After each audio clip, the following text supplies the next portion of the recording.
All right, physics. This is your lesson for days 64 and 65. That would be Wednesday, May the 27th and 28th. It's not a very long lesson, but I'm getting it up kind of late in the day on Wednesday, so I'm just going to go ahead and make it a 2-day lesson, even though it won't take you that long to finish it. So it's worth 100 points. Be sure you get it done, and it's a lot of points for this lesson. I want to encourage all of you to get your assignments in from day 54 forward. There's enough points there to get a good grade in the class, even without day 33 through 53, which kind of expired on Tuesday night. But go ahead and get the rest of the assignments in. If you show up at the Zoom meetings, and there's one tomorrow on Thursday at 8 a.m., you get 50 points. That's the equivalent of an assignment just for showing up and saying hi. Because I just want you to check in with me. I just want to see how you're doing. And it takes about 5 or 10 minutes, and then you're gone. So please show up at those meetings. And then there's one next week, and I'm even going to throw one in on the very last day of school just so you can get 50 extra points. But you got to show up to get the points. All right, so let's go ahead and get started. So yesterday we dealt with earthquakes, and we're going to go ahead and deal with waves and tsunamis today. And Friday we'll do something with sound waves, and I'll go ahead and tell you about that at that time. All right? So the first video I'm going to show you is going to deal with waves. It's about 5 minutes. There's a lot of terminology in it, and a lot of it you heard a couple of weeks ago when we studied waves in general. So you'll hear some of the same terms, and that'll take about 5 minutes, and then I'll show you one on tsunamis that will take a couple of minutes. And there will be a brief assignment to go with it, and you should be able to finish that in maybe 30-40 minutes at the most. All right.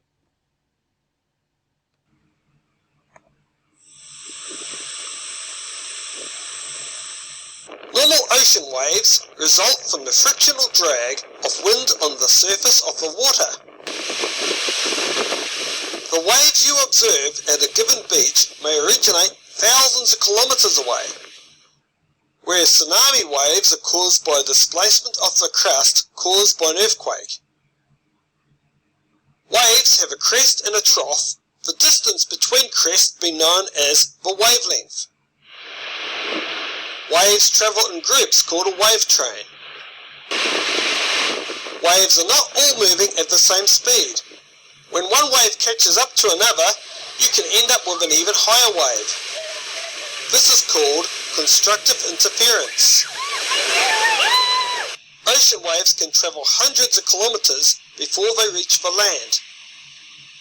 The distance of water over which the wind has blown is called the fetch. A long fetch will result in big waves, and big waves carry with them a tremendous amount of energy. Storms create destructive waves. Thus, a lot of erosion takes place during storms. Even on calm days, it is possible to get big waves, as these ones have been generated in a storm somewhere else some time ago. Waves that have been generated somewhere else are called swell.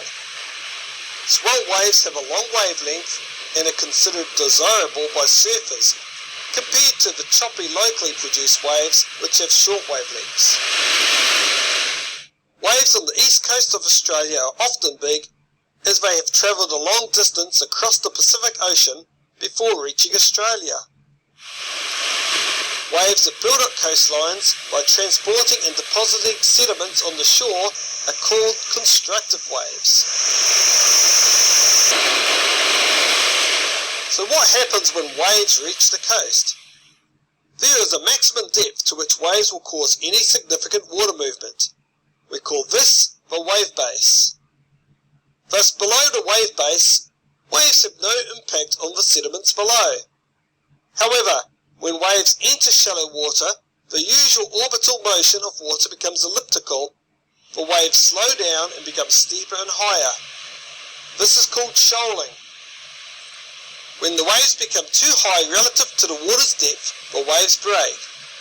Since the water is shallow, the breaking waves are able to push the sediment up towards the beach. This flow of water moving up the beach is called swash. The returning flow of water down the beach is called backwash, and also drags sediment back with it. The offshore topography of the seafloor will impact on the way waves break.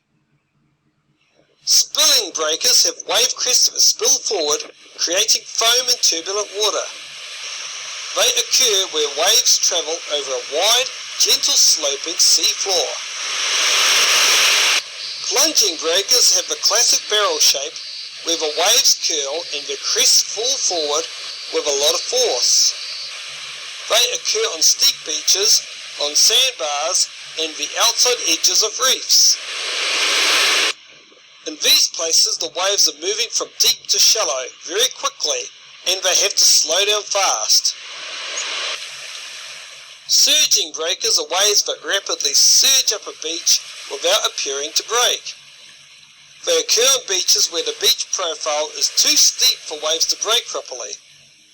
These types of waves have a very strong backwash. The shape of the coastline also affects the way waves travel towards it.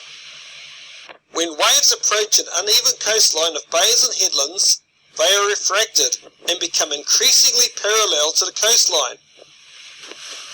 Refraction occurs because the waves slow down first in the shallow water, forcing the refracting part of the wave to break first at the headland, while the other part of the wave that is travelling faster towards the beach is in deeper water.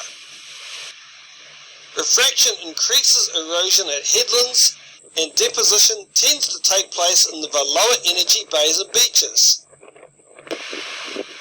Diffraction occurs when waves meet a gap, such as a gap between a breakwall or between two islands. Once past the barrier, they spread out in all directions rather than carrying on straight. Okay, there was a lot of terminology in that video, but a lot of it you heard before a couple of weeks ago. Terms like amplitude, wave crest, wave trough, wavelength, refraction, diffraction. Those were all terms that we introduced in our unit on general waves a couple of weeks ago. All right, so I didn't ask you about all of them. You don't have to answer questions about all of those. Now we're going to go on and learn a little bit about tsunamis, what a tsunami is. And we'll finish up by viewing some actual tsunamis.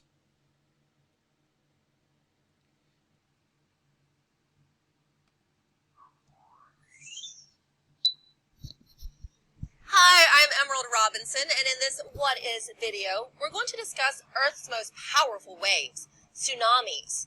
A tsunami is a series of fast-moving waves triggered by an underwater shock. Tsunamis are usually caused by earthquakes or volcanic activity, but landslides or underwater explosions can also be the cause. Tsunamis were once called tidal waves, but this name isn't very accurate because tsunamis aren't related to the Earth's normal tides. Instead, tsunamis form when water is somehow displaced by force. Let's look at an example. Shifting lava beneath the Earth's crust can cause the ocean floor to bulge and then suddenly flatten. As this occurs, energy is released into the water, creating a series of waves. In deep water, the waves have a small height or amplitude, a very long length, and move at an extremely high rate of speed, up to 500 miles per hour. Because these waves are usually less than a foot high, tsunamis are barely noticeable at this stage. Tsunamis gain their power when they get close to shore. As the water gets shallower, the rapidly moving waves are forced to suddenly slow down, and the energy that has been carrying the tsunami causes the wave to increase in amplitude. Most tsunamis reach heights of about 10 feet, but some can be up to 100 feet tall. When a tsunami makes landfall, it usually takes the form of a sudden and rapidly rising tide that moves at about 50 miles per hour. Tsunamis are very unpredictable. Not all undersea earthquakes cause tsunamis, and about 75% of tsunami warnings turn out to be false alarms. Still, scientists continue to monitor areas of high earthquake or volcanic activity such as the Pacific Ocean's Ring of Fire, where about 85% of the world's tsunamis occur. Their studies will improve our ability to predict these natural disasters and efficiently warn areas at risk. Number 7. Japanese Tsunami, 2011. In March of 2011, a magnitude 9 earthquake struck northeastern Japan. While this in itself was a destructive event, it triggered a series of tsunamis that struck the mainland.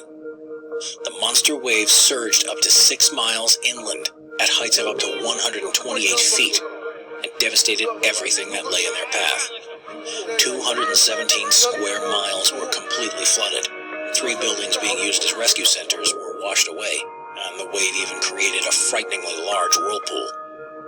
More than 16,000 people are thought to have died because of the tsunami, and it was also responsible for triggering a cooling system failure at the Fukushima Daiichi nuclear power plant that led to a level 7 nuclear meltdown. Furthermore, the wave was so powerful that it raced across the ocean around the world and even reached Alaska, Hawaii, and Chile, where the waves were 6.6 feet high when they made landfall. Okay, so you can find a lot of videos of tsunamis on YouTube if you want to go look for those.